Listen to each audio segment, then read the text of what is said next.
Muito bem, meus irmãos, vamos esperar aí a dispersão dos outros irmãos de outras classes, para nós continuarmos aqui esse estudo especial do mês de maio, ainda que ligado ao tema nosso do coração, restaurando o culto familiar no coração da família. É o tema geral desse mês, na Escola Bíblica Dominical. E nós já vimos duas lições nesse tema tão importantes sobre culto familiar nessa semana, nesse mês. Primeiro, nós vimos o culto familiar como um dever e não como uma opção. Meus irmãos, eu vou pedir que vocês dispersem quem tiver que dispersar e quem ficar, fique. Nós precisamos, por favor, disperse-se. Nós vimos sobre o dever do culto familiar como algo que, de fato, não é uma opção, é algo que nós devemos praticar, devemos fazer um imperativo de Deus para as famílias no cuidado espiritual do lar e também no desenvolvimento saudável da igreja, refletindo em bênçãos na sociedade. Na segunda lição, nós vimos sobre as bases bíblicas, as bases teológicas para o culto familiar. Não somente como algo prático, algo bom, algo que gera frutos para a família, mas algo que é bíblico, que tem orientação, fundamento na palavra de Deus, de uma adoração que permeia toda a nossa vida, incluindo a casa, o lar. A lição de hoje talvez seja a mais estratégica de todas as nossas lições. A próxima nós iremos ver sobre os desafios, as objeções com relação ao culto familiar e depois benefícios que nós temos do culto familiar. Primeiramente, eu gostaria que nós víssemos sobre essa lição tão importante, sobre como nós então implantamos o culto familiar. Nós já vimos que é um dever, nós já vimos que é bíblico e que isso é orientado por Deus, e talvez você esteja convencido, fala, não, pastor, isso é muito legal, isso é muito bom, eu gostaria de ter isso, mas eu não sei como fazer, ou eu já comecei alguma vez, mas parei, não continuou, não foi para frente. Então, como nós podemos implantar e conduzir e estruturar um culto familiar na nossa casa, que de fato honra e glorifica a Deus? Nós veremos nessa lição a continuação daquela primeira sobre o que é o culto familiar, nós veremos sobre quando esse culto deve ser realizado, qual que é a orientação sobre isso, onde ele deve ser feito, em quais ambientes, quais espaços da casa nós podemos fazer isso, e finalmente o como, tanto as partes práticas gerais do culto familiar, como eu quero também pensar, dentro do nosso tempo aqui, os diferentes contextos familiares para a aplicação desse culto. Sei que famílias não são padrão, famílias não são iguais, e evidentemente um roteirozinho pronto para toda a família não vai funcionar. Também temos que destacar que logo no começo aqui nós não vamos ser exaustivos em todos os modelos, nós não temos como fazer isso em uma aula. A ideia é dar algum ponto de partida para que você consiga experimentar essa bênção que Deus nos concede do culto nos nossos lares. Vamos orar mais uma vez? Peço que o Senhor nos capacite nessa empreitada tão importante desta manhã.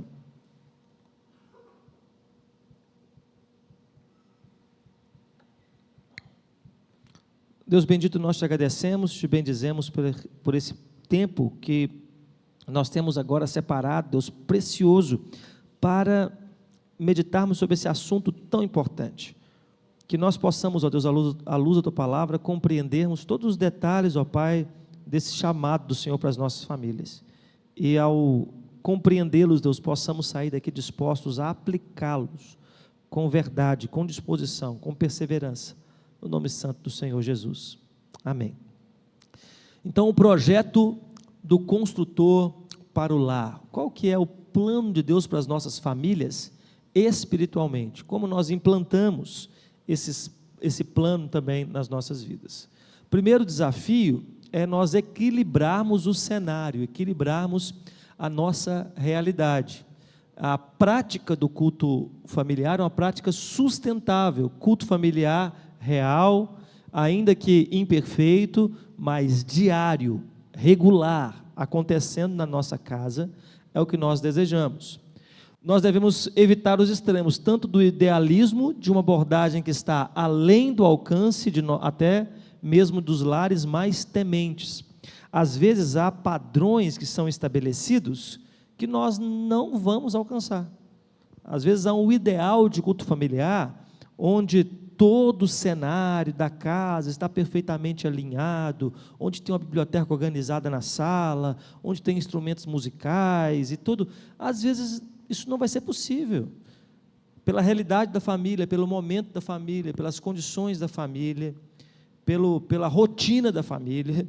Então, a gente tem que evitar os extremos idealistas e tentar compreender a nossa realidade. Ao passo também, nós devemos evitar o minimalismo, né? A ideia de entender o culto familiar como um projeto inviável ou impraticável. E falar, não, isso aqui não dá certo, isso aqui não funciona, já comecei algumas vezes, é melhor parar.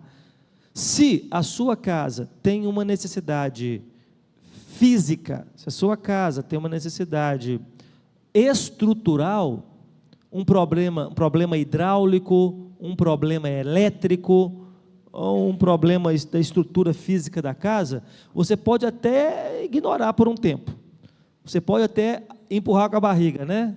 Adiar. Mas geralmente o que acontece quando um problema é ignorado? O problema físico da casa é ignorado. O que acontece com ele? Oi? Piora, aumenta, gera outros problemas.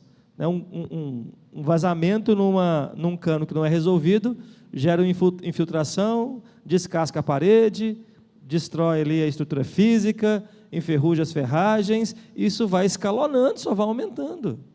Então, a dificuldade para resolver aquele problema momentâneo, seja financeiro, seja de tempo, seja de conhecimento, ela não se justifica. Uma hora você precisa resolvê-lo. Ou você contrata alguém para te ajudar, ou você então para uma semana lá e fala, vou pedir férias temporárias aqui, vou cuidar e resolver esse problema, porque senão a minha casa está em risco. Por que quando se trata das coisas espirituais, nós não temos a mesma urgência, ou o mesmo empenho, a mesma intencionalidade, e nem mesmo a mesma visão, de entender que se um problema espiritual está presente na nossa casa, se ele não for resolvido, ele também irá escalonar, ele também irá aumentar mais e mais gradativamente, trazendo outros problemas oriundos deles. Então, lembre-se disso, nós precisamos de fugir dos extremos e buscar o equilíbrio. O Joel Bick, no seu livro, diz que quando nós estamos confiantes de que o culto familiar é sustentável, real e diário, isso irá nos ajudar a evitar esses extremos, tanto de buscar um ideal inalcançável, quanto de abandonar a ideia por completo. E olha, não se engane, vez por outra, nós caímos nesses dois extremos. Talvez mais no extremo de cá, né? Talvez esse seja o extremo que nós mais caímos. Não, isso não vai dar, não, isso é para mim, isso é para a família do pastor, que não tem mais nada para fazer. Essa família, essa que dá para fazer mesmo, o pastor só faz, só lê Bíblia o dia inteiro. Então, pronto, na dele funciona, né? Não, aí nós fugimos para o outro lado. Mas quando a gente começa também e quer fazer, nós podemos correr o risco de colocarmos um padrão muito alto e não completarmos a nossa obra. O alicerce principal não é o nosso conforto, mas a glória de Deus. Isso é outra coisa muito importante. Por que projetos espirituais fracassam? Por que tantas vezes pessoas começam ministérios na igreja e falam, pastor, eu quero começar um ministério de sopão. Eu vou fazer um sopão, vamos começar um sopão aqui na porta da igreja. Eu acho que a terceira já teve, né? Esse tipo de trabalho, já? Vamos ter um sopão aqui. E aí reúne ali um pessoal, trabalha e vai para a porta, ou vai para um abrigo, ou vai para algum lugar levar lá o alimento, e vai durante um tempo e depois para. Depois interrompe. Tem vários motivos. Às vezes, a necessidade acaba também. Aquele ponto, aquela situação ali já não é mais algo tão urgente. Às vezes, as pessoas que tinham esse projeto no coração se mudaram, foram embora, tiveram outras questões, e a tendência é que se esfrie mesmo, se isso não foi transmitido para outras pessoas. mas muitas vezes é porque o motivo, o alvo, o objetivo daquilo que nós estamos fazendo não é a glória de Deus. Talvez até diga que é a glória de Deus, mas, pastor, não vou continuar porque ninguém liga com isso aqui na igreja, ou não tem nenhum apoio, ou as pessoas que estavam comigo me decepcionaram. Tudo isso é passível de acontecer, mas se o nosso alvo é a glória de Deus, nós continuamos. O culto familiar não deve ter como alvo simplesmente o bem-estar da família. Nossa, fazer o culto familiar é muito bom. A família fica mais unida, os filhos crescem mais fortalecidos, os resultados aparecem na escola, o bom comportamento das crianças. Tudo isso é uma bênção e vem no pacote, mas não é essa a motivação. O motivo é a glória de Deus, a honra do nome de Deus. Então, o motivo central, a honra e a glória de Deus. A consequência é o bem-estar e a saúde espiritual da família. Então, esses benefícios que nós citamos e falamos já em lições anteriores, eles são consequência de uma vida voltada para a glória de Deus, em todas as coisas, incluindo da sua família, incluindo dentro da sua casa. Antes de traçarmos qualquer plano prático, precisamos lembrar que o compromisso primário do culto familiar é com o Senhor. Então, isso aqui é a pedra fundamental do culto familiar, é a pedra principal dessa estrutura. Antes de começar a traçar, começar a trabalhar, é lembrar que o objetivo é Deus, Ele que está no centro de tudo aquilo que nós fazemos, né? Bom, nós não vimos na primeira lição, porque ficou faltando tempo, os 3 pilares do culto familiar, ou o que se faz num culto familiar. O que a gente fala de culto familiar, o que nós temos em mente? Nós temos em mente esses três movimentos: leitura e instrução bíblica, oração diante do trono de Deus e louvor, cânticos. Isso permeia, isso fundamenta um culto. O que nós fazemos quando nós estamos aqui na igreja? Nós lemos a palavra, nós somos instruídos pela palavra, nós oramos direcionados pela palavra e nós cantamos a palavra de Deus. Qual que é a diferença da prática litúrgica do culto de domingo para a prática litúrgica do culto familiar? Quais diferenças você notaria? Você observaria? O que tem no culto público que não tem no culto familiar? Ministração da Santa Ceia, ou a ministração dos sacramentos, né?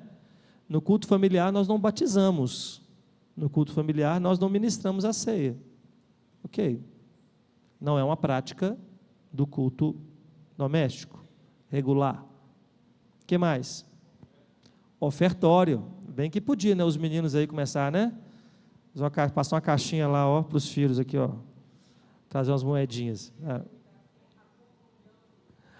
A comunhão maior de todos os irmãos, tem comunhão, né? Mas a comunhão familiar, né? Não é um grupo grande, é um grupo menor, é o culto familiar do lar, né?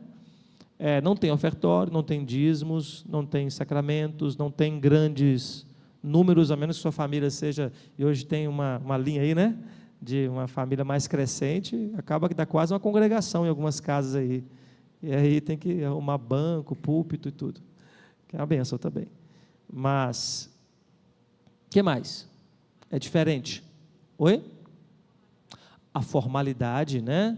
Aqui está todo mundo sentadinho, ó, bonitinho nos bancos, o pastor aqui na frente, tem um púlpito, tudo alinhado, né? Em casa dá para ser assim? Claro que dá para ter alguma organização, né? Mas formalidade, nós até vamos falar sobre isso aqui, nós devemos ter cuidado com a maneira de falar, o tom de voz, como conduzir, porque de fato é diferente um do outro. Então, maneira de se expressar, a formalidade, os momentos. Fala, Eduardo. Chega no microfone aí, para a gente te ouvir. Em casa também nós somos protagonistas, né? Nós estamos mais em evidência nesse sentido, né? Num certo sentido, porque tem menos pessoas. Então, nós vamos falar sobre isso, Eduardo. É orientável que todos participem, de alguma forma. Todos façam um papel, né? Nesse sentido, talvez num culto maior como esse, nem todo mundo pode, talvez, pegar o microfone para falar, mas todos aqui devem participar também no culto público, orando, cantando, né, lendo a palavra de Deus, mas talvez não vão participar de maneira que todos vejam, né, diferente. Pois não, irmã? O assunto também, na hora da palavra, geralmente gira em torno da necessidade da família. Sim. Né? Porque diz que a gente vai fazer a Deus sobre ali a necessidade mesmo. Sim. Né? É verdade, não, é verdade. Isso. Eu compreendi. Eu vou tentar traduzir o que você falou. Num culto público maior como esse, as aplicações, as reflexões são mais gerais, que é plural, tem muita gente, né? Então, nós falamos de uma realidade que pode ser mais abrangente. Dentro de casa, é um grupo menor, as aplicações, as reflexões são mais diretas ali com o contexto familiar, né? E isso é muito importante, especialmente para aqueles que têm filhos e filhos ainda morando em casa. Os momentos de leitura bíblica são oportunidades de instrução, oportunidades de correções, ainda, como nós vamos falar, com muita sabedoria, para que não, nem no culto familiar vale sermão encomendado, gente, nem lá, tá? A gente tomar cuidado para não distorcer a palavra de Deus para isso. Mas nós temos instrução e leitura bíblica, nós temos oração e nós temos os cânticos. Nós vimos rapidamente no primeiro domingo sobre Deuteronômio capítulo 6, do verso 6 a 7, né? Essas palavras que hoje te ordeno estará no teu coração e tu as inculcarás aos teus filhos, falarás delas sentado em tua casa, deitado, ao se levantar, andando pelo caminho, em todo o ambiente familiar. Nós vimos também que lá em Efésios capítulo 6, 4, há uma instrução para criar os filhos na disciplina e na admoestação do Senhor, sem provocá-los a ira. No finalzinho da nossa primeira lição, nós paramos nessa parte, nessas perguntas aí. Você se lembra, ou chegou a responder, ou chegou a pensar em como nós provocamos os filhos a ira? Ou como pais podem provocar os filhos a ira? Como que isso acontece? De que maneiras pais provocam filhos à ira?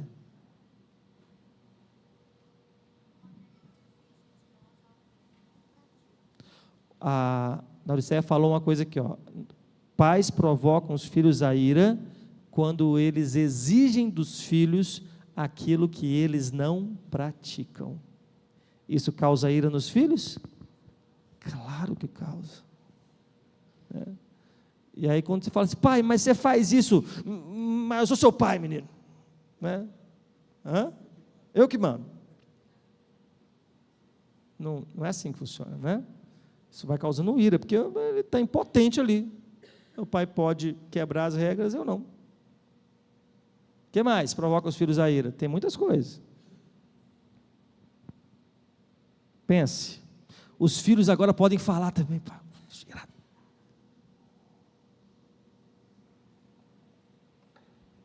Oi, Mona. Acho que a forma como a correção é conduzida. A forma como a correção é conduzida. Isso, ok. Ela pode provocar ira ou ela pode levar ao bom comportamento. Né? Sim.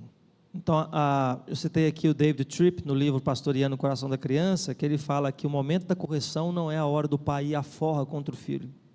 E isso é muito tentador. Porque quando o filho comete algo digno de disciplina e isso provoca a ira do pai, a tendência ou da mãe é que os pais tentem descarregar essa ira nos filhos na hora da correção. Isso não é correção bíblica, isso é vingança, não é disciplina, é só castigo e punição.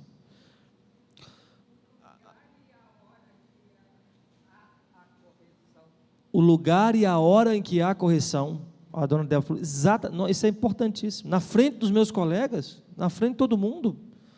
Quem aqui já passou a vergonha da mãe, está no meio dos seus amigos lá, curtindo alguma coisa, de repente alguém fala assim, ô fulano, sua mãe está chegando aí. Ô, gente, a vontade da alma é sair do corpo, né? Eu já passei por isso, minha mãe sabe, ela está ouvindo agora, ela sabe. Eu com meus amigos na lanchonete, de repente falou, sua mãe está lá na esquina. Eu falei, ai meu Deus. Tchau, gente. E aí, né, você vai sobre gritos de Vai apanhar. A hora, o lugar. Às vezes, né, o pai tem que buscar mesmo lá, porque está difícil, mas a hora é o momento correto de corrigir. Pois não, minha irmã? Eu acho que também exigir do filho, fora do que a idade dele pode retornar. É verdade. Demandar do filho além das suas capacidades cognitivas, motoras, suas capacidades da idade. E às vezes faz, na sua idade eu já carregava tijolo nas costas, né? Nem sempre é bem assim, né? Olha, há muitas maneiras, tá? Muitas maneiras, nós não vamos ficar só nelas aqui, porque senão nós podemos alongar o nosso tempo e não chegar na parte que eu quero da implantação. Mas tem uma que a Bíblia fala muito, tá? Dedicação de afeição diferente de um filho para outro. Não fale que não acontece. Acontece na Bíblia. Acontece nas nossas casas também. Se nós não vigiarmos, tem filhos que os pais têm mais afinidade, que um pai ou outro se identifica mais. Jacó olhava para Esaú e falava, esse meu rapaz, peludão, caçador, isso aí é meu, ó, meu. E Isaac. E o Jacó, não, menino bom, gosta muito de ficar com a mãe, não sai muito de casa, não toma sol. Tinha uma preferência ali, é claro. E a mãe? Jacó é o minha rapinha, meu chicletinho, está sempre comigo, né? Preferências causam ira. E é claro, pais amam seus filhos, a gente sabe disso, mas às vezes pode ter um favorecimento, até por uma questão de condição. Não, tadinho, esse aqui, ele é mais devagarzinho, vamos pegar leve com ele. Aí não pega com o outro. Então, assim, o cuidado com os filhos, a justiça, a equidade no lar deve ser observada. Lá em casa a gente já sabe. Nossa, Júlia, você é tão bonita. Você também, Natan. Tá bem, né? E vice-versa. Então, o que seria disciplina de admoestação? Nós falamos sobre isso, a diferença de disciplina e admoestação, vocês se lembram? Disciplina é o ensino, a direção, né, para a qual devem ser feitas as coisas, e a exortação ou admoestação é a correção. Então, é muito comum também, isso provoca os filhos a ira, os pais corrigirem coisas que não ensinaram. Eu não ensinei meu filho, eu estou cobrando dele a fazer as coisas. Nossa, não sabe lavar um copo? Que dia que você me ensinou a lavar um copo?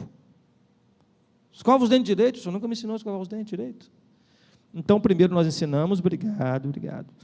Nós ensinamos o certo, e depois nós vamos dando os toques para corrigir. Meus irmãos, isso dá trabalho, não tem outro jeito, mas como nós falamos na lição passada, poupa trabalho, depois na frente, né? É um trabalho agora para poupar depois. E por que a correção, a admoestação, a disciplina é do Senhor? Por que Paulo destaca isso? Lembram-se?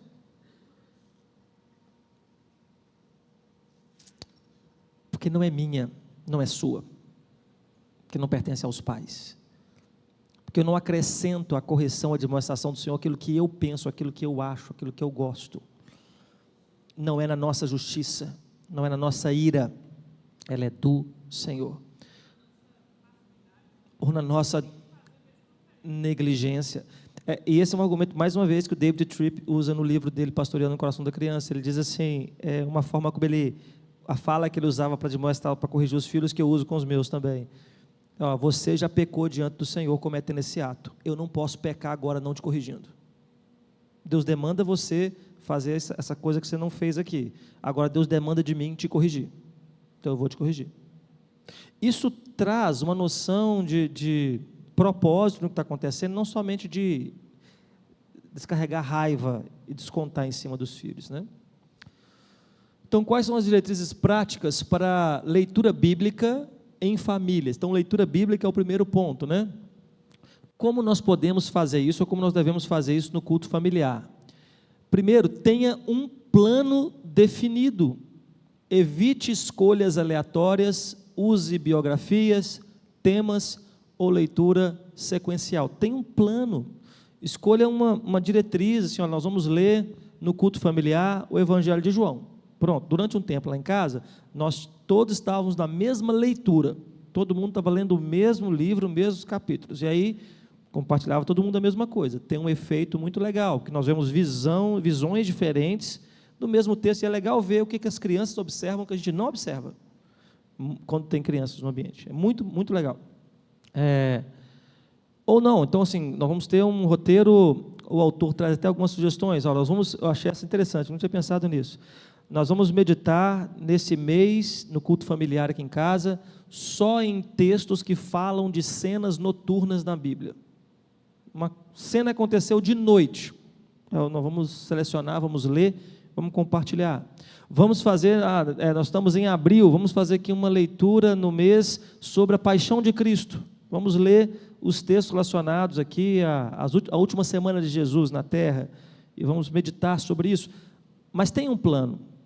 Ou então nós fazemos a nossa leitura diária, devocional, e nós compartilhamos ela à noite. É um plano, você tem um plano de leitura devocional, e esse plano é aplicado na leitura de noite, do culto familiar. Não deve ser algo aleatório. O que nós vamos ler hoje? Espera aí, deixa eu ver aqui. Eles falam, né, pistoleiro bíblico, né? Roda lá e tá, aqui. Esse é o de hoje. Não é isso. Oi? Quer falar no microfone, pessoal? Deixa eu ouvir, fala aí. É rapidinho, mas Na casa importante. dos meus pais tinha a escala, e cada um ficava na escala legal. era no sábado. E aí, tem uma irmã, uma das minhas irmãs, ela tem muita vergonha, ela não é muito de falar. Só que ela anotava e lia. Era muito legal, porque legal. todo mundo participava. Aí hoje, quando eu vou lá, eu sou pregadora de fora. Tem pregador internacional no culto, né? É uma prática. E olha que legal, ao ter um plano e envolver a família, que é o próximo ponto ali, né? Você vai ajudar com as dificuldades de cada um, a suplantar essas dificuldades. Então, a criança talvez teria dificuldade de falar em público, o culto familiar pode ser ali um primeiro passo para isso. Envolva toda a família, peça a cada membro leia uma porção, mantendo todos engajados. Então, cada um participa de alguma forma. Tem crianças que ainda não sabem ler, então o pai pode repetir para ela um versículo, falar o versículo, ela vai repetindo, esse é o versículo, fala isso, ela participar, pedir para ela fazer uma oração. Eu já ouvi casos de culto familiar que tem as divisões da igreja, tem um filho que é o diácono, aí ele é responsável por pegar todas as Bíblias antes, colocar na sala, né? A outra é responsável por trazer uma água, deixar lá, o outro vai conduzir um cântico, outro vai fazer uma leitura, mas todo mundo tem um papel. E a ideia se você não participar, quem vai pegar as Bíblias? Se você não participar, quem que vai conduzir o cântico agora? Todos são importantes, todos devem participar no culto familiar, e especialmente na hora da leitura bíblica, na oração, na leitura da palavra de Deus. Mantenha reverência e articulação, demonstre o peso e o respeito que a palavra de Deus exige, mais de maneira natural. Então, eu tenho amigos que é natural deles fazerem isso em qualquer ambiente, e também eu acredito talvez no culto familiar. Está conversando com você aqui, né, e está falando e tal, e tudo bem. Agora, eu vou ler um versículo para você aqui. Este é o conteúdo do que o profeta... Aí mudou tudo. Sabe? Imposta a voz, Deus de Abraão, de Isaac... Ok, né? A Bíblia requer reverência, solenidade ao lê-la. Ela não é qualquer livro, mas é um culto doméstico, é um culto familiar. Então a leitura também deve ser fluida. E aqui tem uma coisa muito importante, tá?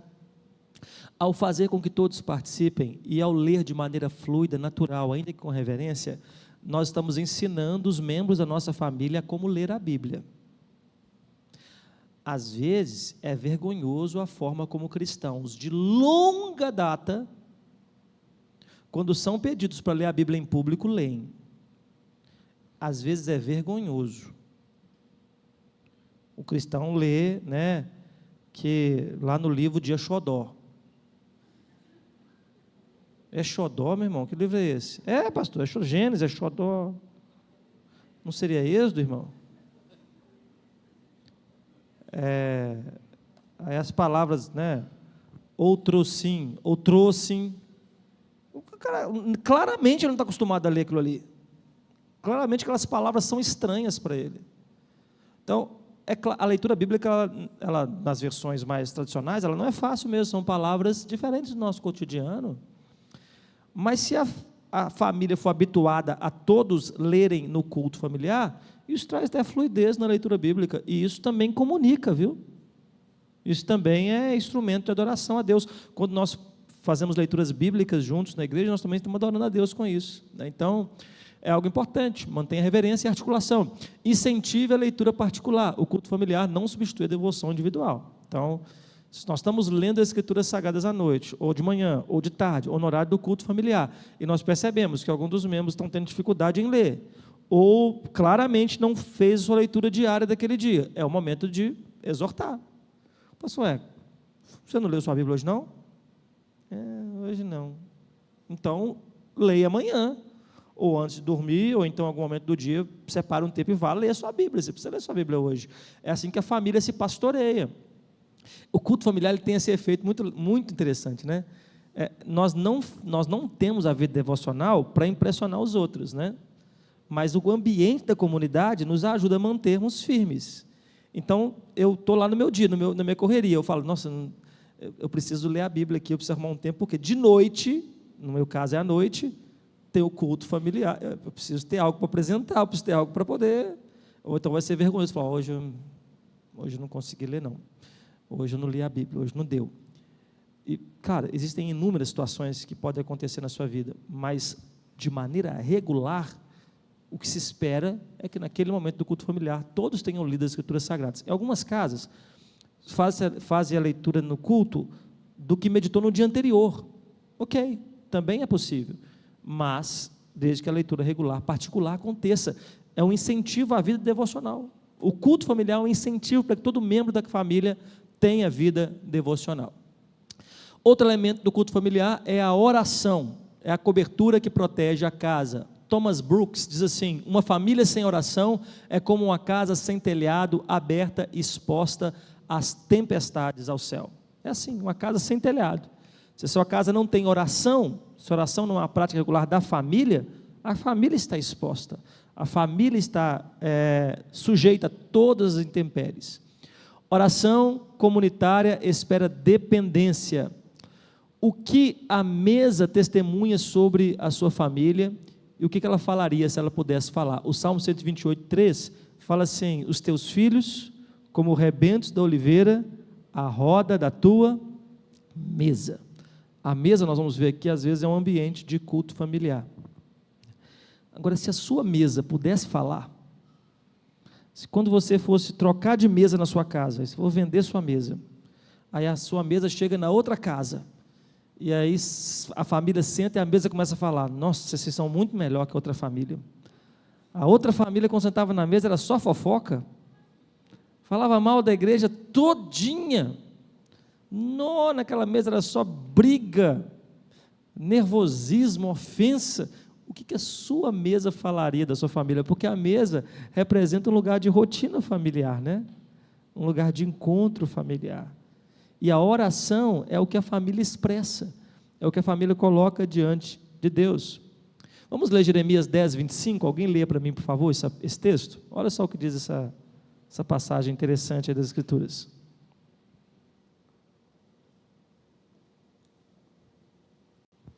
Quem for ler, levanta a mão para ler no microfone, tá bom?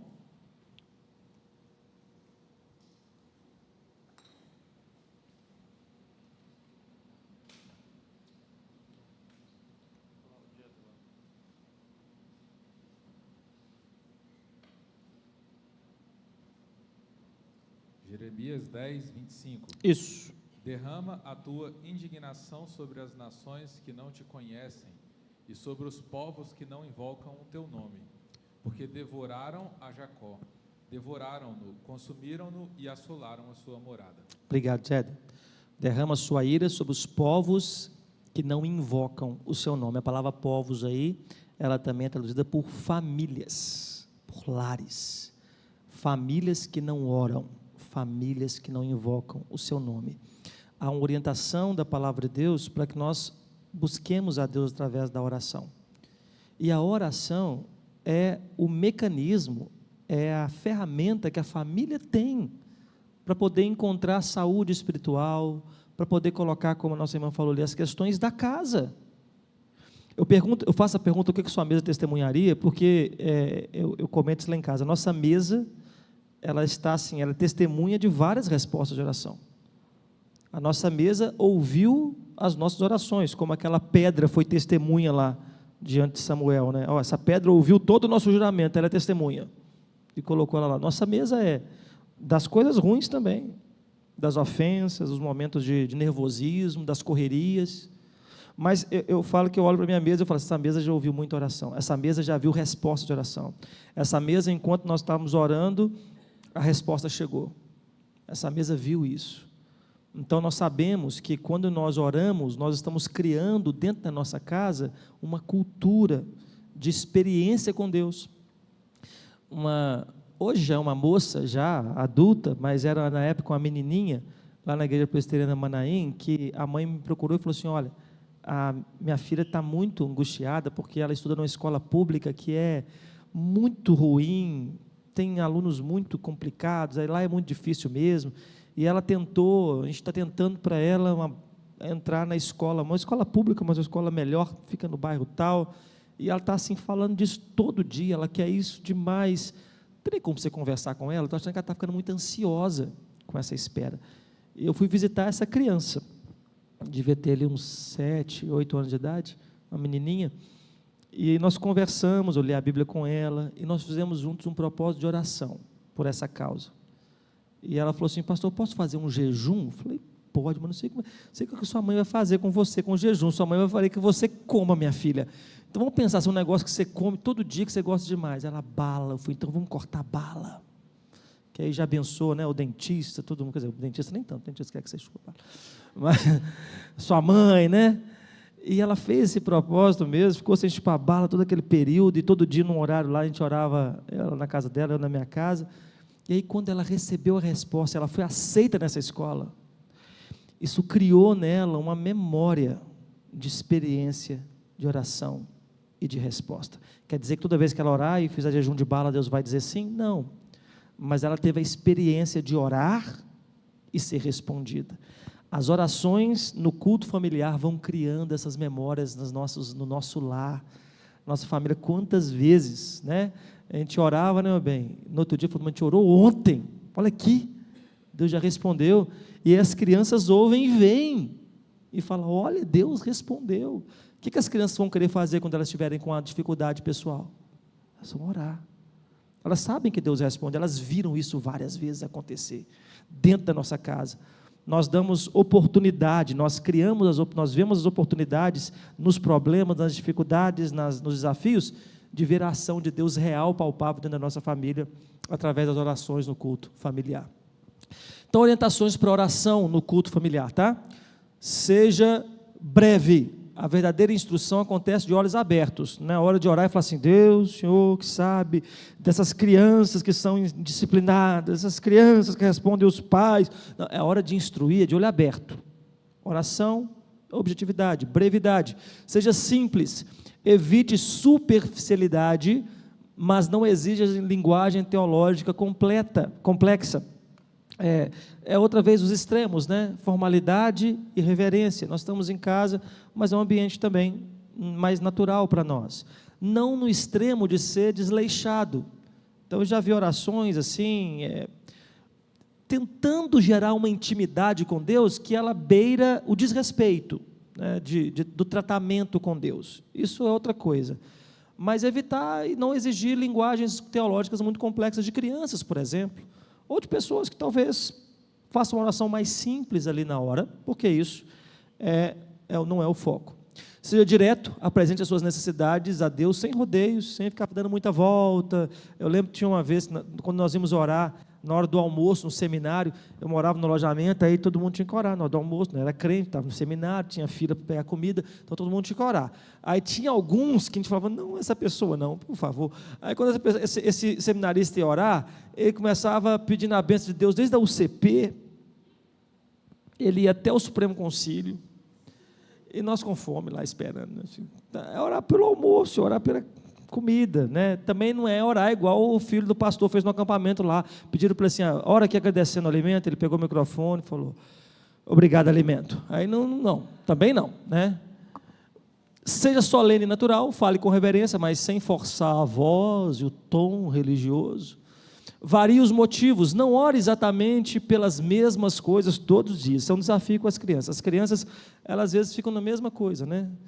Obrigado por isso, obrigado por aquilo, abençoa minhas férias, abençoa aquilo ali. Então, nós podemos direcionar, variar.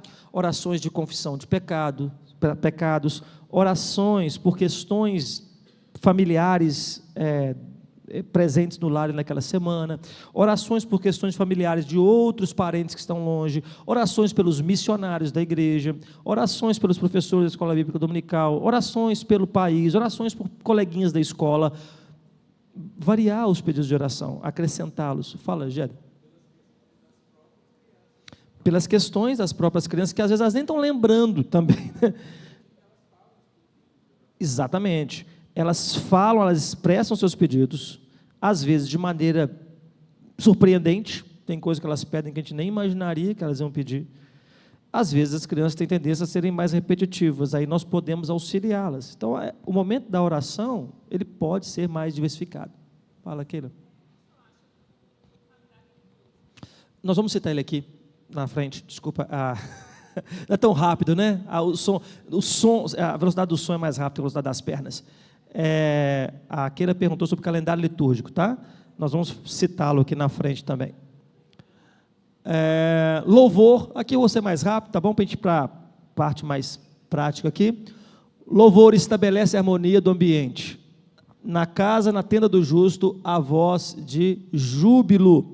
As pessoas ouvem os cânticos na sua casa, as pessoas ouvem o louvor na sua casa. Pastor, mas a gente não pode incomodar os vizinhos. Não, mas tem hora aí do silêncio, né? Você precisa cantar louvores depois da meia-noite, mas se o seu culto é na hora do almoço, você cantar os louvores na hora do almoço, não tem problema nenhum o pessoal ouvir. Se for 6 horas da manhã é mais complicado, mas é de noite, você pode cantar os louvores. E sim, tem dias que, eu canto para os vizinhos ouvir, tá? Sem nenhum problema. Vou te dar um testemunho. Eu fui visitar uma senhora lá no bairro Nova Sintra, e a filha da senhora falou comigo assim, você está morando lá no Betânia, na rua tal? Eu falei assim, na rua tal. Qual que é o número da sua casa lá? Eu falei, número tal. Ela falou assim, a vizinha do lado me falou que mudou um pastor para o lado da casa dela, e que todo dia ela ouve ele cantando. E eu falei assim, deve ser o pastor Eduardo. Eu falei, mas você está muito afiada no seu palpite. Não, eu sabia que você mudou para Betânia, eu sei que você gosta de cantar e tal. Eu morava numa casa, tinha um quintal, 2 casas do lado, eu ia para o quintal lá, tinha um banquinho, sentava lá, cantava mesmo, cantava umas 2, 3 músicas, cantava para quem passasse na calçada ouvir. Não é proibido, não é pecado, louvando a Deus, mas usando o cântico também para que outras pessoas sejam alcançadas. Na casa dos justos, na tenda dos justos, a voz de júbilo, que sejam isso que as pessoas escutem na nossa casa, né? A plenitude do Espírito Santo, Romanos 5, 18 a 20, fala que nós devemos ser cheios do Espírito Santo, e para ser cheios do Espírito Santo, o apóstolo Paulo não fala de fazermos uma vigília, não fala de fazermos jejum, ele fala falando entre vós com salmos, cânticos e hinos espirituais. Olha só, com louvor, vai inundando o nosso coração da palavra, da presença, da pessoa do Espírito Santo.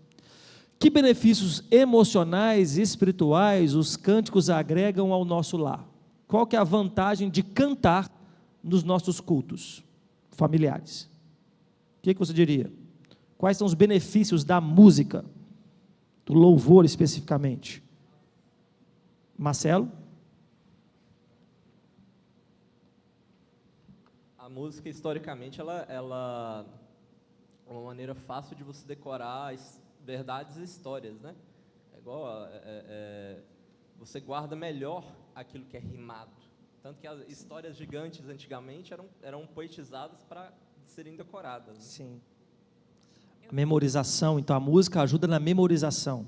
já que já está aqui. o Por microfone. favor. Lá em casa eu sinto que a gente tem dias quando a gente está corrido, a Uhum. gente não canta. Então, acho que é um sintoma do nosso culto. Quando a gente canta, é porque a gente está ali realmente Pleno. pleno naquele momento.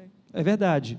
Tem dias que falam, hoje não vai dar tempo de cantar, né? Porque o prazo tá em cima. Sinal de que ficou faltando alguma coisa, né? Pois não, o Jéder aqui, ó.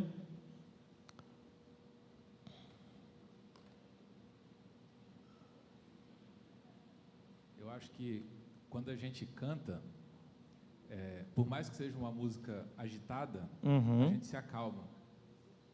E a gente se prepara para o momento que vai vir. Uhum. E isso traz uma tranquilidade, uma conexão, né, Verdade. daquilo que a gente vai fazer nos próximos passos ali. E é uma coisa que deveria ser natural nossa, o louvar a Deus Uhum. por tudo que Ele faz para nós. Então, Sim. é uma coisa que deveria ser natural nossa, para mostrar aquilo que realmente está no coração. Flui naturalmente, né? Flui naturalmente. Então, o benefício é que a música ajuda a nos conectar com aquele momento de oração. Nós estamos saindo agora, estamos parando as coisas rotineiras e comuns, está começando o nosso momento de adoração em família. Na igreja tem o prelúdio que ajuda nisso, né? O prelúdio é uma preparação ali para o momento da adoração. Outros benefícios? Alegria, né? Torna o ambiente mais alegre. Então, tem uma série de benefícios em você cantar, em colocar esse momento ali, né, na adoração pessoal. Então, algumas orientações para o cântico. Primeiro, foque na pureza doutrinária.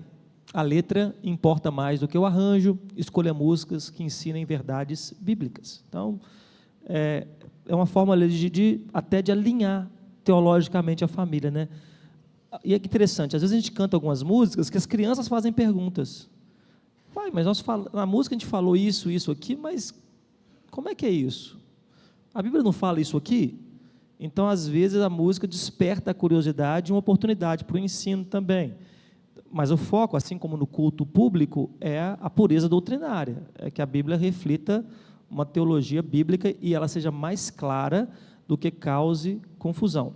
Recentemente, antes do Sérgio falar ali, enquanto o microfone chega nele, nós tivemos uma polêmica, ainda temos tendo polêmicas, né, com grupos cristãos musicais que não são necessariamente grupos de louvor.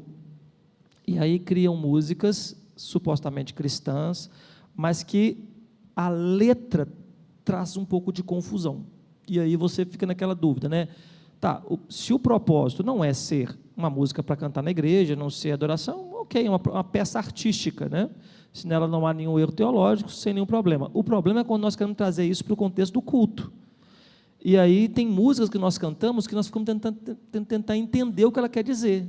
Se temos que tentar entender o que ela quer dizer, já está falhando no propósito do culto público, ou no culto familiar também. O objetivo é que sejam letras mais puras, mais claras, mais objetivas, que seja algo mais plural. Eu tenho meus gostos e preferências musicais, cada um tem a sua aqui. Se eu quiser implementá-las aqui no culto, eu vou agradar um grupo e desagradar o outro. É lógico que música não agrada todo mundo sempre mesmo, mas assim como na pregação, eu preciso falar de maneira plural, para que eu fale com a pessoa que é mais velha, fale com a criança, fale com o adolescente, e que aquilo que eu estou falando faça sentido para a maioria, a música também. A música não pode ser muito regionalizada, ou muito caracterizada, num ponto que desconfigure características plurais das pessoas que nós estamos adorando. No culto familiar, com quem nós estamos adorando. No culto familiar também. Então, nós vamos cantar lá em casa só hinos do inário. As crianças vão ter uma maior dificuldade, pelo menos inicialmente. É claro que depois elas aprendem e cantam o hino dos inários, sem nenhum problema. Mas por que eu não posso cantar também músicas adequadas à idade delas? Então, sem nenhum problema. Até pouco tempo atrás, as músicas de 3 palavrinhas bombavam na playlist do nosso culto. Era o que mais tinha. Os meninos foram crescendo. Agora, intencionalmente, a gente já está cantando com eles outras músicas. A gente quer que eles saibam cantar os louvores que cantam na igreja. Que eles tenham isso na mente, na cabeça deles também. Então, a gente tira um pouquinho aquelas de criança, colocamos outras, de vez em quando volta lá, canta uma ou outra, deixa escolher, deixa sugerir. Às vezes pega o inário, fala, escolhe um hino aí, você vai escolher. E eles não sabem muito, mas os que eles sabem eles vão lá e escolhem, mas você vai atendendo essa pluralidade. Sérgio, por favor. Essa questão aí do culto familiar, porque ele já vai vir com um tema. Então, quando você está indo para o culto familiar, você já vai ter um tema ali da passagem bíblica que vai ser conversada no culto. O hino, ele pode estar baseado naquele salmo, naquela passagem, para dar sequência à ideia que foi. E aí você vai falar ali sobre um tema no culto, mas o hino que você vai cantar é totalmente diferente daquele assunto. Vai ter uma desconexão nisso aí. Uma confusão, né? Uma confusão. Verdade. O que o Sérgio está falando é um dos pontos que nós vamos colocar lá na frente nas regras gerais, é planejamento. Se nós pudermos planejar minimamente, veja, o culto não é uma liturgia, o culto familiar não é uma liturgia complexa, sabe? Não é um negócio que você precisa sentar agora e preparar aqui, para aqui 1 hora, 2 horas, não. Se você já fez sua devocional, você já tem um plano de leitura fixo, mas você sabe que você vai compartilhar tal texto à noite, ou esse texto vai ser compartilhado, se você puder ligar os cânticos, como nós fazemos aqui no culto, é melhor. Então, variedade, salmos, hinos tradicionais, cantos contemporâneos, corinhos, adequados à família. Cante com verdade, o objetivo não é uma performance musical impecável, mas cantar com sentimento e sinceridade diante de Deus, igual aqui no culto, gente. Então, assim, eu venho do interior, então nós tínhamos, assim, às vezes, a mesma pessoa ministrando todo domingo no louvor. Não tinha muita gente, então aquela mesma pessoa ministrava louvor. Aí chega uma hora que parece que perde o impacto, né? O pessoal fala, gente, vamos cantar agora com muita alegria. A alegria está no coração de quem conhece Jesus. A alegria está... Eu acho que essa pessoa não conhece Jesus, não. A alegria não está no coração dela. Com verdade, com sinceridade, nós vamos cantar, não é só um protocolo, não é uma parte do culto, não é introdução ao culto, cantar faz parte do culto, a gente canta com sinceridade, com amor, com verdade, mas, e aí o problema, não tem músico na família, não tem ninguém que canta bem, não tem ninguém que toca, não é que faz nessa casa, gente. Hoje em dia nós temos recursos tecnológicos, né? Você pode usar playlists, vídeos, letras escritas, né, ali, revistinhas de corinhos, pode cantar a capela. Até uma forma de desenvolver musicalmente a família, conseguir se ouvir, conseguir cantar mais afinadinho. Afinação é algo que todo ser humano pode ter, não é coisa só de músico, não. É uma questão de se ouvir, acostumar com a sua voz, acostumar com os tons. E olha que legal, a vida cristã, ela fomenta pessoas com habilidades musicais, né? Você frequentar a igreja, você frequentar culto, você cantar na igreja, nos cultos, na hora do louvor aqui, você não ficar aqui parado, esperando, seus filhos tudo sentados, parados, esperando. Não, vamos ficar em pé, vamos cantar aqui, ó, é culto, vamos cantar, canta lá, ó, canta. Nós estamos aprendendo a cantar na igreja, e aí nós vamos praticar isso em casa. Oi? Participar do coral, onde vai ter regência, vai ter treinamento, capacitação, aí vai ficar uma coisa de luxo esse culto familiar, né? Vai ser muito bom. Então, não faltam recursos para as famílias não musicais, não tem nenhum problema, tá? Isso aí é muito fácil de resolver com todas as plataformas que nós temos hoje. Então, quando realizar? Nós vimos ali o que é, né, o culto familiar: leitura bíblica, oração e louvor. Quando? E aqui tem um negócio interessante que é ao mesmo tempo desafiador. No diretório de culto de Westminster, que ensina sobre o culto público, também ensina sobre o culto familiar. E a orientação dos nossos padrões de fé de Westminster, assim como do autor do livro também, o Joel Bick, é que o culto seja realizado 2 vezes ao dia. Amém, irmãos? Manhã e noite. Eu queria, pastor. Eu estou aqui lutando para ver se eu consigo fazer uma vez. Mas por quê? Porque o padrão bíblico, o padrão veterotestamentário, colocava manhã e o final da tarde como momentos muito solenes, muito sagrados do dia. Ou seja, de manhã você começa o dia na presença do Senhor, e no final do dia você entrega aquele dia ao Senhor, de maneira grata. Então, lembra que nós falamos de ideal e minimalista, né? Esse é o ideal. Talvez sua família pode viver o ideal. Talvez na fase que a sua família está vivendo agora, o ideal não é possível. Mas talvez na fase que a sua família está vivendo, o ideal é possível. E não precisa ser algo muito longo e demorado, mas talvez de manhã ali é o momento onde a gente fica mais tempo juntos, e à noite nós só fazemos ali uma oração e compartilhamos um versículo, ou lemos um devocional, como vamos falar aqui juntos, mas marcantes. Se esses momentos de culto pela manhã e noite não podem ser feitos de maneira regular, você pode pelo menos marcar esses pontos na sua família. Como? De manhã, todo mundo tem que ler e orar a Bíblia, é devocional.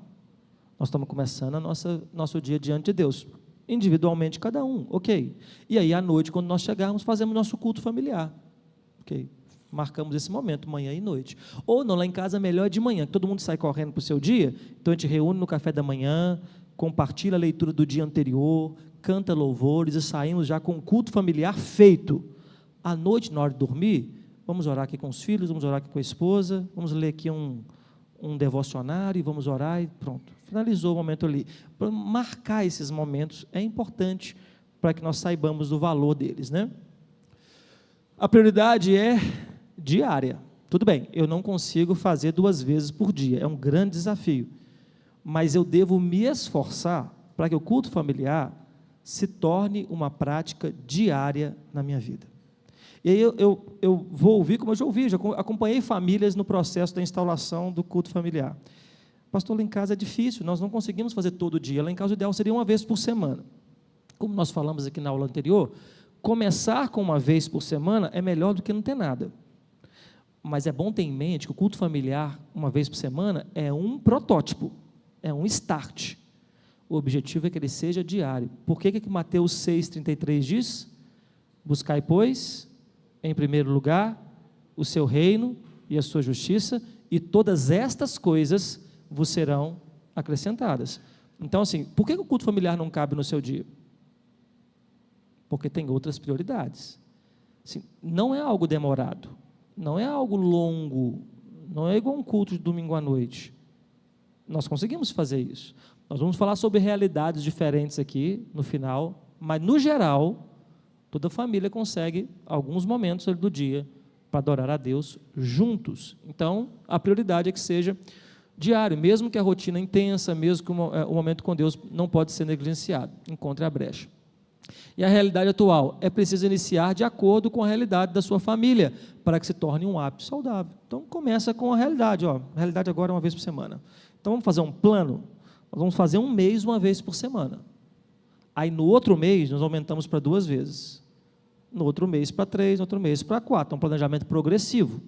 Nós vamos adequando a realidade. A nossa igreja, no nosso culto familiar, não dá prazo para todo mundo compartilhar um texto.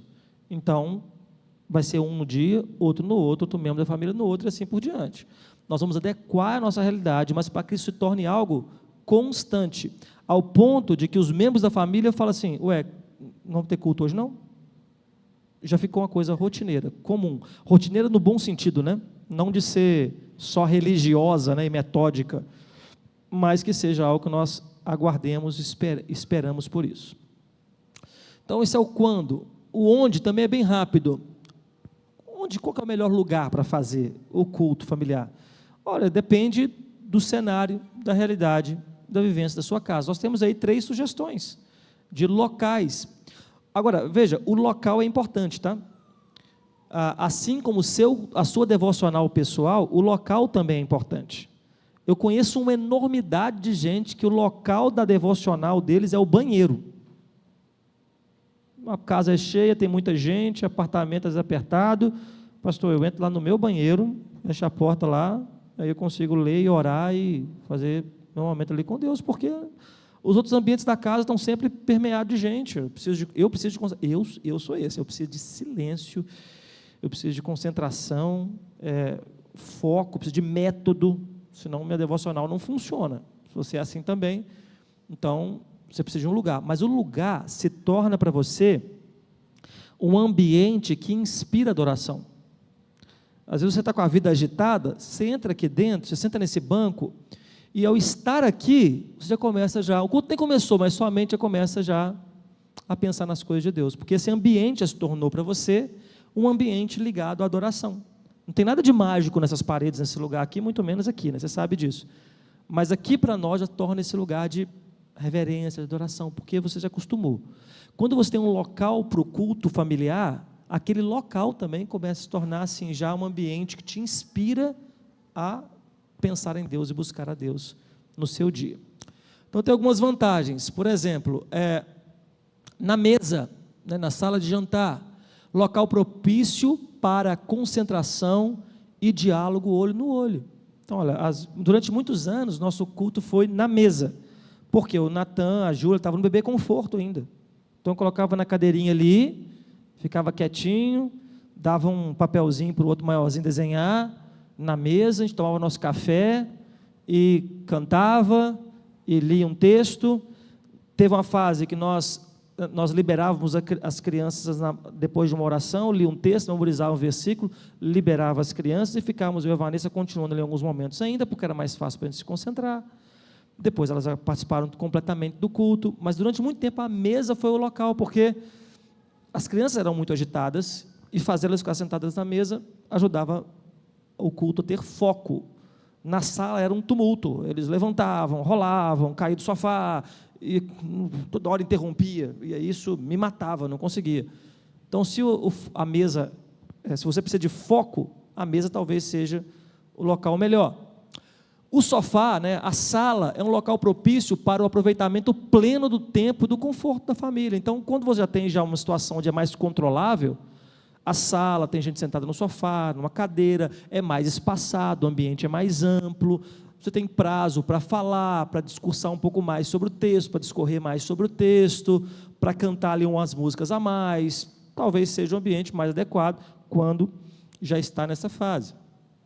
Às vezes o quarto é propício para períodos específicos e íntimos, com crianças antes de dormir. Tem situações onde os pais ali antes de dormir, sentam com as crianças, né, vão orar com elas, ler um devocionário. Às vezes esse é o momento que é mais propício para a família. Então, vamos aqui no quarto dos filhos, aqui no quarto de um dos filhos, vamos reunir, vamos ler um texto bíblico, vamos ler um devocionário, vamos cantar um corinho, vamos cada um fazer um pedido de oração, vamos orar e vamos dormir. Porque está naquela fase ali que esse é o momento mais tranquilo do dia. Às vezes, esses cenários são possíveis, mas uma vez criado um plano, se possível, mantenha o local. O local vai dar regularidade e continuidade. Se precisar mudar, não tem problema. Fala, Géder. E pensando nessa questão do local e do horário, às vezes a gente olha para a nossa casa e não consegue perceber isso logo de cara. Onde vai ser melhor, qual vai ser o melhor horário do dia. Sim. Então, não tem problema testar também. É tentativa e erro. Tentativa e erro. Vou começar fazendo de noite, porque eu acho que vai ser melhor. Aí você chega, está todo mundo dormindo, as pessoas cansadas, não consegue, as crianças estão num horário extremamente agitado. Você tenta. Assim, eu achei que esse horário não foi legal, então deixa eu pensar outro horário. Isso. Você vai no outro, testa outro horário, fala, pô, esse horário ficou melhor. Não, o outro é melhor. Então, verdade. A gente vai testando e ajustando, tanto muito o horário bom. quanto o local. Né? Não tem problema a gente fazer. Não tem essa regra, né? Verdade, muito bom isso, porque você vai adequando a realidade. E às vezes a realidade da família vai mudando. Nós fazíamos de manhã, mas aí meu menino começou natação e minha filha balé, e agora de manhã está muito corrido. Então vamos fazer na hora do café da tarde? Vamos fazer na hora do almoço? Vamos fazer na hora de dormir? Nós vamos adequando a nossa realidade. O importante é não parar. O ambiente deve ter poucas distrações e gerar identidade espiritual. Celulares, longe. O celular, às vezes, ele é útil no culto familiar. Às vezes você vai usar ele para colocar uma música, às vezes vai usá-lo para, no meu caso, eu consulto uma palavra do original, né, para poder tirar uma dúvida, mas o ideal é que ele fique longe de você, né, ali virado para baixo, porque certamente ele vai distrair. Oi, Jader.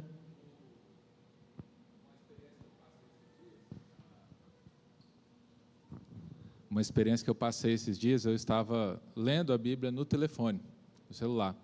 E a Lívia chegou para mim assim, papai, o que você está fazendo? Eu falei, eu estou lendo a Bíblia. Ela, não, isso não é Bíblia, isso é celular. Aí na hora eu atinei, eu falei assim, não, filha, tem a Bíblia aqui, mas na hora eu falei assim, eu preciso parar de usar o celular para ler a Bíblia, eu tenho que usar a Bíblia física para mostrar também, para elas verem que está sendo, o que está sendo feito. Então, para elas, celular é celular, não é Bíblia. E ela está certa, né? É muito importante o aspecto didático, né? Eu lembro de ver meus pais várias vezes lendo a Bíblia. Claro, não tinha celular na minha infância, né? Mas eu sabia que meus pais liam a Bíblia, porque eu via. Agora, se eu estou lendo no celular, tudo bem, eu estou lendo, mas meus filhos não estão vendo o que eu estou lendo no celular. E eles também vão aprender essa regrinha, né? Não, pai, eu estou lendo aqui, Sonic, pulando aqui para um lado para o outro. O apóstolo Sonic está aqui, eu estou aprendendo certinho com ele. Então, boa, né? O celular, o ambiente pode prejudicar. Vamos tentar usar esses momentos finais aqui para o como nós devemos realizar o culto familiar de uma forma saudável. Como nós vamos implementar isso, então, com todos esses pontos que nós destacamos aqui? De forma geral, brevidade. Cultos longos exaurem a família, mantenha o foco. O que é brevidade? Bom, depende do estágio da fase que você está. O ideal, Joel Bick coloca um horário ideal, aí é ideal, né? Como é 2 vezes por dia ideal também é um horário, ele coloca 25 minutos. 15 minutos de leitura bíblica, 5 minutos de cântico, 5 minutos de oração. Leitura bíblica e explicação. Isso aí é um ideal, é um modelo, tá? Poxa, 25 minutos no meu dia é muito apertado. Então, ok, nós podemos fazer isso em 15 minutos, podemos fazer isso em 20 minutos, mas a brevidade também não quer dizer negligência. 5 minutos. O Senhor fala que eu estarei convosco todos os dias até o fim da terra, todos os dias até a consumação dos séculos. Então, Deus vai estar com você hoje, vai estar com você hoje, vai estar com você hoje também. Vamos orar? Senhor Deus, abençoe o nosso dia, em nome de Jesus, amém. Vamos embora. Isso não é brevidade, isso é negligência, isso é desleixo, né? É necessário ter um tempo para ler, vai gastar algum tempo, senão não é culto. Equilíbrio, uma mistura harmoniosa entre reverência solene e naturalidade afetuosa. Então, o menino está lá sem camisa, de cueca, jogado no sofá, comendo um pacote de biscoito, a menina está colorindo, a mãe está lá ouvindo a sua palavra, mas mexendo no celular. Não, isso não é culto familiar. Isso aí é só um fingimento. Tem solenidade. Então, lá em casa tem uma regra, sentado. Culto familiar é sentado, todo mundo sentado. Se não estiver sentado, não está no culto. Você está rolando no chão, você está fazendo... Não é culto, sentado, pronto, presta atenção. Eu sempre falo isso aqui, eu pontuo, né? Nós precisamos ensinar nossas crianças a não fazer nada. Não fazer nada é um grande desafio. Eles são super ativos, e eles vão ser colocados em situações na vida que eles não podem fazer nada, que eles vão ter que trocar, hoje é pelo computador, né? Mas na época tinha que ir renovar a carteira de motorista. Você senta ali e espera, não faz nada. Se o seu Wi-Fi não tiver Wi-Fi, se o celular descarregar a bateria, acabou a vida desses meninos hoje em dia. Não fazer nada. Sentar e ficar quieto. Não fazer nada. No culto estou fazendo alguma coisa, mas saber parar e focar naquilo ali, né? Então, mas ao mesmo tempo não é um ambiente formal, engessado. É natural, é em casa, é doméstico. Persistência. A constância vence a intensidade. Falhou um dia, volte no próximo. Persista, continue, persevere, até encontrar uma forma que vai funcionar. Então, essa é uma regra geral. Agora, quais são os modelos de culto familiar? Esses aqui não são os únicos, tá? Mas eu vou dar aqui 3 exemplos de modelo de culto familiar, se você quiser implantar na sua casa. O primeiro modelo é o modelo de compartilhamento bíblico.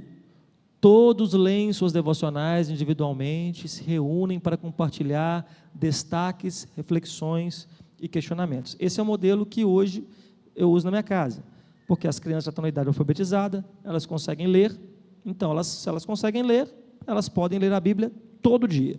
E elas lendo a Bíblia todo dia, elas têm alguma coisa para compartilhar de noite.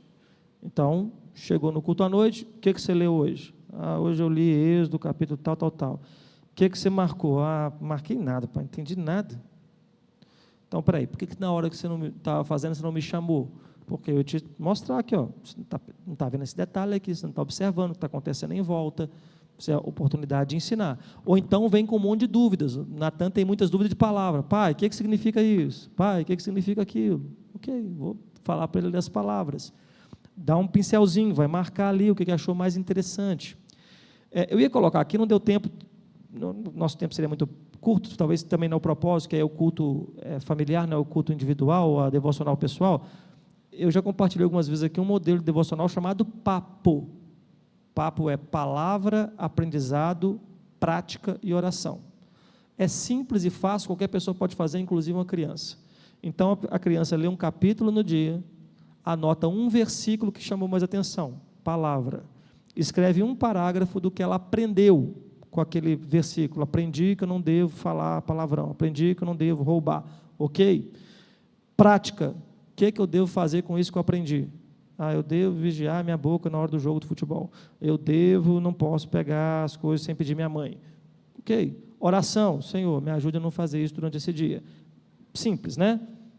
A criança tem algo para compartilhar à noite, você tem algo para compartilhar à noite. Então, devocional é esse primeiro modelo. O culto familiar é norteado para a devocional de cada um.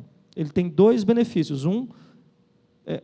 Incentiva a vida devocional de maneira mais forte, e outra, incentiva a participação de todos. Todos têm algo para compartilhar.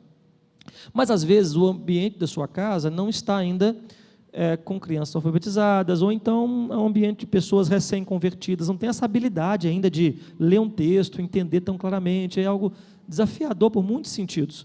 Nós podemos ter um modelo com material de apoio, foco em ler porções das Escrituras guiadas por bons livros piedosos. Então, eu vou usar um devocionário. Tem lá o devocionário do Charles Spurgeon, manhã e noite. Poxa, um excelente devocional. O Charles Spurgeon tem lá um versículo base, ele discorre sobre aquele versículo, você lê. Aí a orientação é, leia o texto todo com a família. O versículo está lá, Mateus 23, 5. Não, leia o capítulo todo de Mateus, tá? Aí destaque o versículo 5, depois leia o devocionário. Porque você tem que acrescentar porção das Escrituras na sua devocional, não pode ser só literatura humana, tem que ter palavra de Deus. Então, leitura da palavra de Deus, depois a leitura do devocionário, compartilha o que cada um entendeu, compartilha as dúvidas que tiveram. Isso que ele falou, não entendi não, achei estranho, vamos perguntar depois para o pastor, vou perguntar pelo presbítero, vamos, ok. Então, tem alguns exemplos aqui, olha, o J.C. Ryle tem um livro chamado Meditações, muito legal. Aliás, os comentários bíblicos dos evangelhos do J.C. Ryle são excelentes para devocionar. São muito devocionais, são muito práticos, são muito assim, simples a leitura deles. Você pode comprar, pode baixar no aplicativo e ler ali uma porçãozinha, capítulo por capítulo, né, versículo por versículo, das devocionais dele. O Peregrino, o Joel Bick fala que o pai dele fazia devocionais usando o livro Peregrino. Olha que esquisito, né? Nossa, parece tão apócrifo isso, mas é claro que ele associava isso com leituras bíblicas. Então, lia lá que o peregrino passou pelo lamaçal, né, a Júlia que sabe de cor todas as fases do peregrino, pelo pântano do desânimo, né? E aí ele começou a afundar ali na caminhada dele. Olha, aí, qual o texto bíblico nós podemos usar para ilustrar isso aqui? Aí você lê um texto bíblico, lê ali aquela parte do capítulo, usa como ilustração as Crônicas de Nárnia, para alguns pode ser, né, um texto ali mais lúdico para usar, mas sempre usando as Escrituras Sagradas, né? A leitura é só de apoio. O Spurgeon também tem um livro chamado Leituras Diárias, também serve para esse modelo. Esse modelo são para situações onde nós estamos mais limitados. Pastor, eu acho muito difícil ler e explicar a Bíblia. Ok, comece então usando o material de apoio. Minha sugestão, não fique só nesse modelo. Esse modelo é um modelo para quem tem mais dificuldade de começar, mas o ideal é que o culto seja norteado sempre pela palavra de Deus de maneira mais integral. E há o modelo híbrido, a mescla de leitura diária direta da Bíblia com leitura de livros de apoio em momentos específicos. O que é isso? Eu tenho crianças, então, às vezes, as crianças, eu posso usar um material de apoio mais lúdico com elas. Eu compartilho um texto bíblico com todo mundo, e com as crianças eu vou ler um capítulo do livro Teologia. Já viu esse livro? Chama Teologia para Crianças. É um livro excelente. Não lembro a autora, meu bem, depois olha aí no YouTube, o autor, no YouTube não, no Google. Ele tem pontos teológicos com versículos bíblicos totalmente ilustrado, de uma maneira muito bonita, explicando na linguagem de uma criança. É maravilhoso.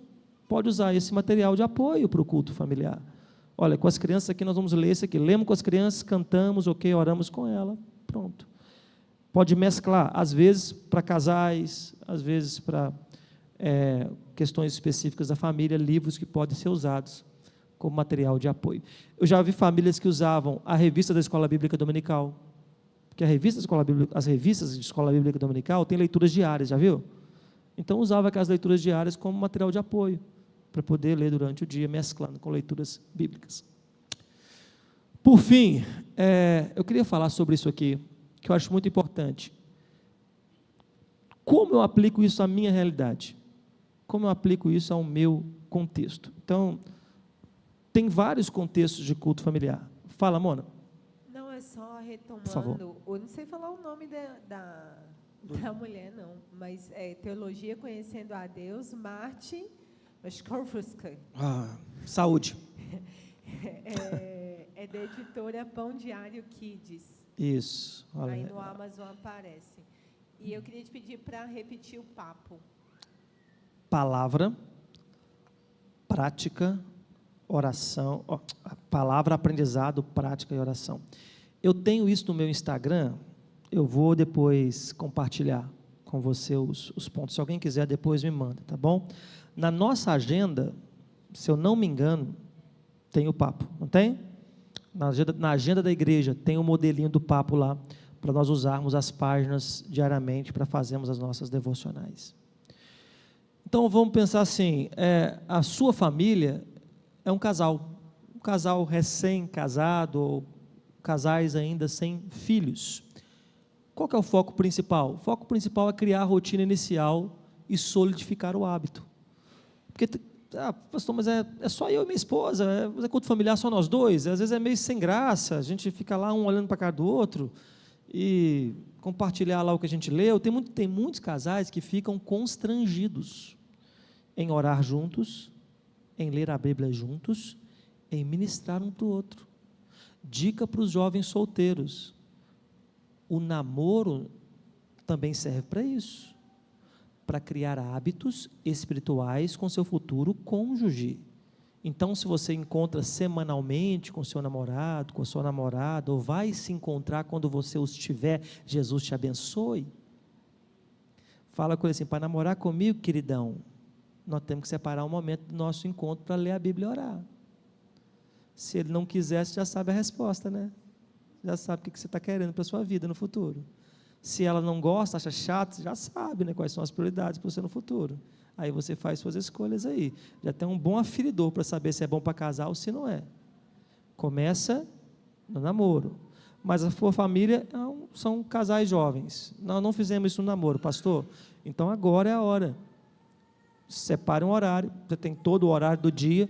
Eu tenho um amigo pastor que fala assim: depois que eu tive filho, eu descobri quão preguiçoso eu era. Eu tinha o tempo inteiro do mundo para fazer um monte de coisa.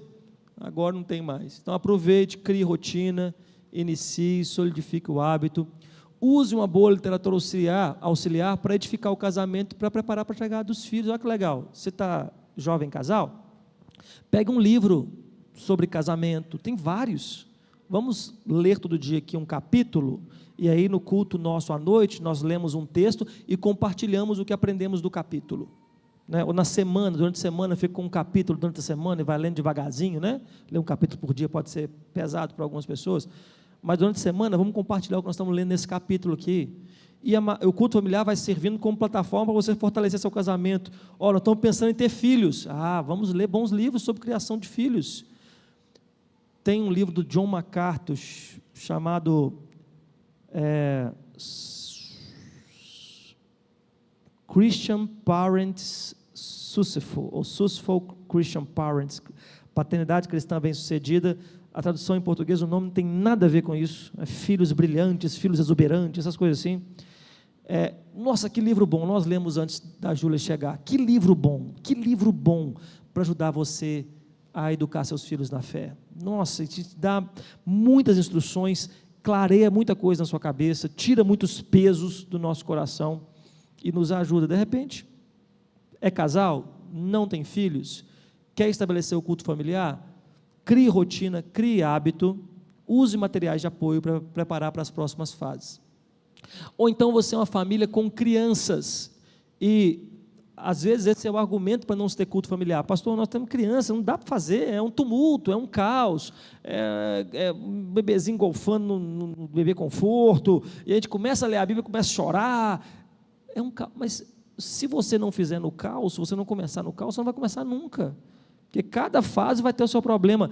Eu fico alarmado com isso toda vez que eu vou reclamar, ou que eu vou falar da dificuldade de ser pai de 2 crianças, uma de 10, uma de 7, e eu vou desabafar com alguém que tem filho mais velho, e falo, nossa, chega logo a idade dos meninos está maiorzinha assim, ó, e aí já pode, né, eles param de dar trabalho, e eu passo a dar trabalho para eles, né, aí os pais falam comigo, você não sabe o que te espera, isso é igual ao videogame, a próxima fase, sempre mais difícil, ainda tem um chefão, né, eu fico desanimado, sempre vai ter um desafio, sempre vai ter algo difícil depois, ou começa ou não começa, é de acordo com a realidade, o menino vai chorar, o menino vai espernear, ok, lê a Bíblia para ele, pede para o Espírito Santo acalmar esse espírito de rebeldia nele aí, e vão para frente, é uma coisa, não vou mais para a igreja, porque meu menino fica muito agitado, ele vai ficar agitado na sua casa também, não vai? Traz ele aqui, não, as pessoas ficam incomodadas, palavra para a igreja então agora, não se incomode com crianças na igreja, não. Criança chora, criança corre, criança pula, criança não tem filtro, criança tem pai e mãe. Pai e mãe tem que saber disciplinar e educar os seus filhos, ok, mas seu filho não é igual ao meu, o meu não é igual ao seu. Eu não vou colocar o meu padrão em você, você não vai colocar o seu padrão em mim. Às vezes, para o meu filho, é mais fácil, eu olhar para ele e falar assim, senta agora, e ele senta. Ele, ok, o seu não adianta. Você pode pegar um rifle e apontar para ele não vai sentar. E não quer dizer que você é um pai frouxo, não. É o seu filho, é a sua filha. Agora, eu vou deixar ele em casa por causa disso? Traz ele para cá. Começou a correr junto, ele no colo, leva para cima, vai para lá. Pega um celular, que nós temos transmissão, senta lá fora com ele, vai vendo o celular, o culto junto com ele. Porque se ele não acostumar nesse ambiente aqui, agora, nessa fase, que ele é agitado, que ele é criança, não pensa você, quando ele for adolescente, ele vai querer vir para cá, não. Traga o seu filho para o culto, agitado, desagitado, sonolento, não sonolento. Se ele vai dormir em casa, ele dorme aqui, ele recebe por osmose o evangelho no ouvido dele, enquanto está dormindo, ele vai sonhar com o pastor pregando, não tem problema. Traga, e vai ensinando, e vai educando. E você que é membro, não fica desesperado, não. Às vezes vai fazer um barulho, às vezes vai te incomodar, sim. Se tiver além do normal, converse com os oficiais, converse com os diáconos, que são autoridades, são pessoas aqui que são responsáveis pela ordem do culto, converse com a líder de ministério infantil, às vezes para oferecer uma ajuda, olha, quer uma ajuda? Posso trazer aqui alguma coisa para o seu filho colorir, para o seu filho desenhar? E você que é pai de filho pequeno, se alguém chegar e te oferecer ajuda, não fica ofendido, não. Não fala, nossa, pessoa mó sem graça, que coisa descortês, com meu filho, que vindo falar que meu filho está atrapalhando. Não está falando que seu filho está atrapalhando, quer te ajudar. Sabe o que eu quero? Sem mimimi, sabe? Sem milindre. Somos igreja, gente, somos família, sem milindre. Sem milindre com criança que está fazendo barulho, vai fazer mesmo, nós estamos aqui. O culto não é para você, é para todo mundo junto, para Deus, prestando para Deus. Então vai ter interrupção mesmo, criança vai gritar, vai falar, é normal. Pai, dentro da medida do possível, tenta controlar a situação. Está atrapalhando a ordem do culto? Ok, vai lá para fora um pouquinho com ele, desce no banheiro, sobe no terraço. Mas eu não vou porque aí eu não acabo não vendo o culto, não participo. Venha! Você está fazendo um trabalho pedagógico com seu filho. E quando você for falar, fale com amor. E quando você ouvir, ouça com amor. Feche parênteses, porque o mesmo vale para o culto familiar. Tem crianças? Faça com crianças. Adapte à realidade. Compreensão, ludicidade. É claro, no culto familiar, com criança é mais lúdico. Lá em casa, eu cantei 3 palavrinhas, Davi dançou um monte de vezes na sala lá, tá, com pandeiro, com um monte de coisa, Miriam, e todo mundo aparece nos cultinhos lá, as muralhas de Jericó, né, usar um livrinho colorido, uma biblinha colorida, mostrar um desenho. É a fase da criança. Mas paciência. Alguém teve paciência com você? Tenha com seus filhos também. Então, leituras, ilustrações, recursos visuais para bebê, adequação à linguagem para cada faixa etária. Famílias que têm criança, adolescente, rotina intensa, a maioria de nós, correria. Pastor, como é que está a sua vida? Correria. Como é que está a sua vida, meu irmão? Correria. Rotinas intensas. Não dá para fazer culto familiar, pastor. Lá em casa é judô, balé, natação, computação, aula de esgrima, pintura em óleo, meus meninos fazem tudo. Foco na prioridade. Buscar, pois, em primeiro lugar, o seu reino e a sua justiça. Vocês estão rindo, mas tem umas famílias que o negócio é assim mesmo, né? Não posso fazer culto familiar porque a minha menina de 9 anos, ela faz escultura em argila. Tá bom, na hora que ela tiver um problema, manda ela esculpir uma solução para ela. Não, precisa de Deus na vida desse menino. Tem que ter um horário para você falar de Deus na família, criar uma agenda fixa, flexibilizar horários alternativos e, em casos extremos, realizar mesmo com membros ausentes. O que é isso aqui? Pastor, alguns falam para o pastor, lá em casa é o seguinte, é que não tem um momento onde está todo mundo em casa. Não tem esse momento. Tem sim. Tá? A Vanessa citou aqui o exemplo dela, quando ela começou a trabalhar e acordar muito cedo, os pais acordavam mais cedo, tomava café com ela, lia a Bíblia e orava para ela ir para o trabalho. Flexibilizou o horário, não flexibilizou? Teve que fazer um sacrifício, acordar mais cedo junto com a filha, mas o culto familiar estava lá. Alguns pais não vão dormir, esperam o último filho chegar da faculdade, né? E aí ele chega lá meia-noite e meia, vamos lá, beleza, vamos ler a Bíblia aqui e orar. É uma fase, é um momento ali, está flexibilizando, não é o padrão, está flexibilizando. Em alguns casos, não deu tempo, o filho não chegou ainda, vamos fazer o culto familiar. Está faltando um filho. Mas está faltando fulano, mas vamos fazer. Eu viajo, fico uma semana fora. Lá em casa não vai ter culto familiar? Vai, minha esposa e meus filhos. Minha esposa não chegou do trabalho, porque teve que ficar lá até mais tarde, junto aqui os meninos, culto familiar. Porque senão, numa família de rotina intensa, você sabe, você que tem sabe como é que é. Todo dia tem um imprevisto. Se o imprevisto condicionar a ausência do culto familiar, quando que você vai fazer? Nunca. Então, estabeleça uma agenda, às vezes tem que fazer uma agenda semanal, na segunda o culto vai ser na hora do café, na terça, pela nossa agenda aqui, vai ser na hora de dormir, e beleza, é prioridade, não é? Então, nós vamos encontrar um espaço para a nossa vida. Você faz isso com as coisas que te interessam. Famílias divididas, famílias que às vezes não todo mundo é crente. Pastor, como é que eu faço? E às vezes tem filhos, fala, pastor, eu sou crente, meus pais não são. Como é que eu faço culto familiar lá? Como é que eu estabeleço culto familiar lá em casa? Não dá. Não, dá sim. Olha só, o convite amoroso e o testemunho. O que eu falo? Às vezes eu tinha um marido que falou comigo, a minha esposa não quer nem saber, não quer ir na igreja, não quer nada com Deus. Comece com o culto familiar. Mas ela não quer. Convide ela todo dia. Todo dia vocês não deitam na cama antes de dormir, bate um papo, conversa alguma coisa. Fala assim, meu bem, vamos ler um texto da Bíblia aqui juntos e orar? Não quero. Ok. Eu vou ler e orar. Leio e oro, vou dormir. Amanhã, meu bem, vamos ler aqui um texto da Bíblia juntos e orar? Todo dia, amorosamente, carinhosamente e com testemunho de vida, né? Eu lá vou querer esse Deus que você lê essa Bíblia aí é ignorante comigo todo dia? Não quero isso não. Testemunho. Convite amoroso. Insistir no convite com sabedoria. Reunir-se com os filhos se o cônjuge não crê. Então, meu pastor, meu marido não quer fazer, ele não é crente, ele não puxa a fila. Então, minha irmã, reúna seus filhos, chame o seu marido. Ele não quer, reúna seus filhos. Faça o culto todo, ele vai ver. Eu tenho casos de maridos que não são crentes e quando a mulher para de fazer o culto, ele reclama, vocês não fizeram culto hoje aí? Vocês têm que fazer culto aí. Eu não participo não, mas vocês têm que fazer, é meio uma coisa mística, né? Abençoa a nossa casa aí, senão, vocês não fizeram culto hoje, é por isso que está dando tudo errado, vocês têm que fazer, né? Mas é um testemunho. Fala, dona Débora. Eu moro sozinha, estou falando para quem não me conhece.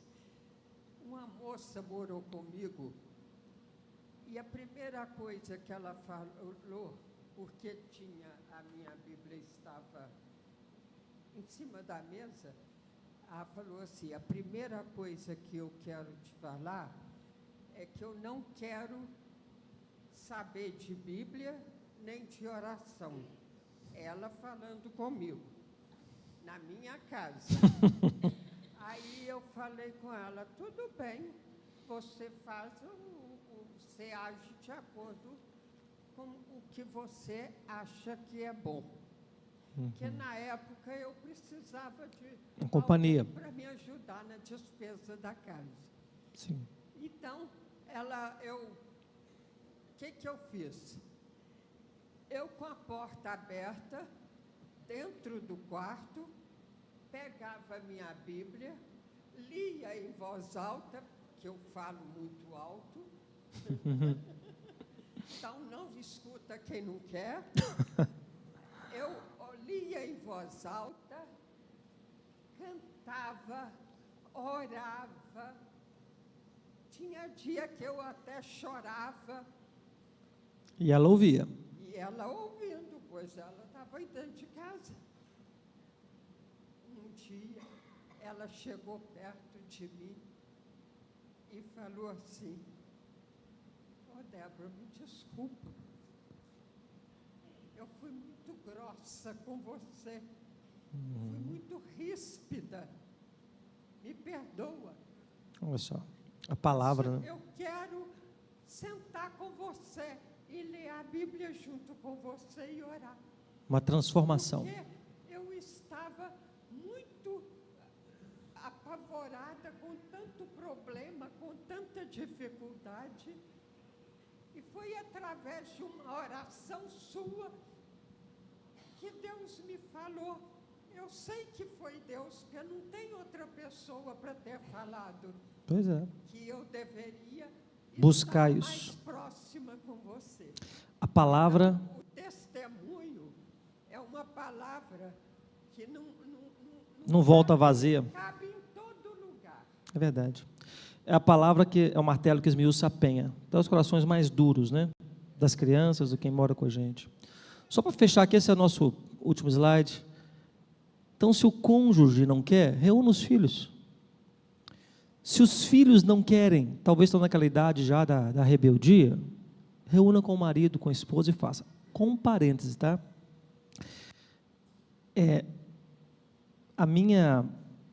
Meu motto é minha casa, minhas regras. Então, assim, não tem muito esse negócio de não quer na minha casa, não. Meus filhos não chegaram na idade da adolescência, que eu sei que é mais desafiadora, né? Que os meninos passam a ter Todds, Nescau, Quick, tudo, né? De rebeldia. Mas minha casa, minhas regras.